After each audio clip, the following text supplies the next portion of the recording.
Welcome to Plan9Crunch. I'm Doug Gibson, and we're here for Plan9Crunch Reads.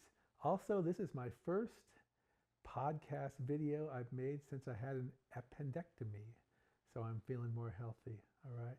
What we're going to read today is an excerpt from Varney the Vampire, or The Feast of Blood. And it was a Victorian era, between 1845 and 1847, serialized novel, and those were popular. They were sold for a penny. They were sold in cheap magazines called penny dreadfuls. I often wondered to myself, did Varney the Vampire ever compete with Great Expectations or others of Dickens' novels in sales? This was real pulp fiction, but it's very well written. And I bought a copy of Varney the Vampire. I bought it on Kindle because it's over 876 pages, because every week they just kept adding and adding and adding stuff. As a result, it can be inconsistent at times. It's not quite sure if it's in the 17th century or the 18th century and things like that. What's about? Who is Varney the Vampire? Varney the Vampire he apparently early in his life offended the what's it called, the Earl of Cromwell, and Oliver Cromwell he offended. And then he also killed his son, and so he became a vampire who was cursed. And he goes after this family, and they're a family that used to be rich but isn't anymore, called the Bannerworths. And so it's a lot like that serial that they had in the 60s and 70s. Johnny Depp made a movie of with Barnabas Collins in a way. It just goes on and on and on and on and on and on. But it's very visually appealing. And what's interesting when you're reading it, and what's interesting is it's also the very first vampire novel to talk about fanged, sharp teeth. So the trope we have today was actually there almost 200 years ago when these were being written. The two claimed authors for these penny dreadfuls were James Malcolm Rymer and Thomas Peckett Prest. And I want to read a little bit from the very first part. And like I said, you can find Varney the Vampire for 99 cents on Kindle. It's probably cheap as a book also, but 876 page, a dead tree book's going to be a little expensive. And also it's probably on the Internet Archive as well to read any way you want. And if you're a genre fan of books like Dracula or Svengali, I believe those novels were influenced in part. Maybe Bram Stoker would disagree. Maybe someday I'll talk to him in the hereafter. But I think those books were inspired in part by Varney the Vampire to some extent. So let's go to Varney the Vampire right now. I'll get my Kindle out. And I want to show you the cover, because when you had penny dreadfuls, it wasn't just enough to sell the text. You had to wow the people with art.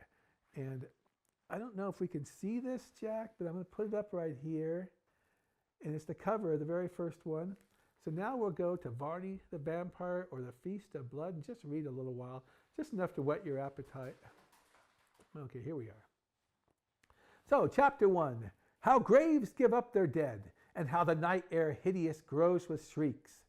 Midnight, the Hailstorm, the Dreadful Visitor, the Vampire. What I've read to you right now is, you'll notice sometimes when you read scripture or something, they give you a summary or what's going to happen in the whole chapter. Now we are officially into the book. The solemn tones of the old cathedral clock have announced midnight. The air is thick and heavy. A strange, death-like stillness pervades all nature.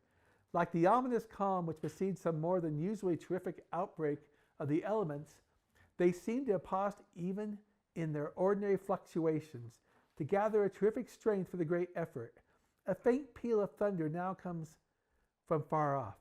Like a signal gun for the battle of the winds to begin, it appeared to awaken them from their lethargy, and one awful warring hurricane swept over a whole city, producing more devastation in the 4 or 5 minutes it lasted than would a half-century of ordinary phenomena. Excuse me. It was as if some giant had blown upon some Tory town and scattered many of the buildings before the hot blast of his terrific breath. For as suddenly as that blast of wind had come did it cease, and all was as still and calm as before. Sleepers awakened, and thought that what they had heard must be the confused chimera of a dream. They trembled and turned to sleep again. All is still, still as the very grave. Not a sound breaks the magic of repose. What is that? A strange pattering noise, as of a million of fairy feet? It is hail, yes, a hailstorm that burst over the city. Leaves are dashed from the trees, mingled with small boughs. Windows that lie most opposed to the direct fury of the pelting particles of ice are broken, and the rapt repose that before was so remarkable in its intensity is exchanged for a noise which, in its accumulation, drowns every cry of surprise or consternation, which here and there arose from persons who found their houses invaded by the storm.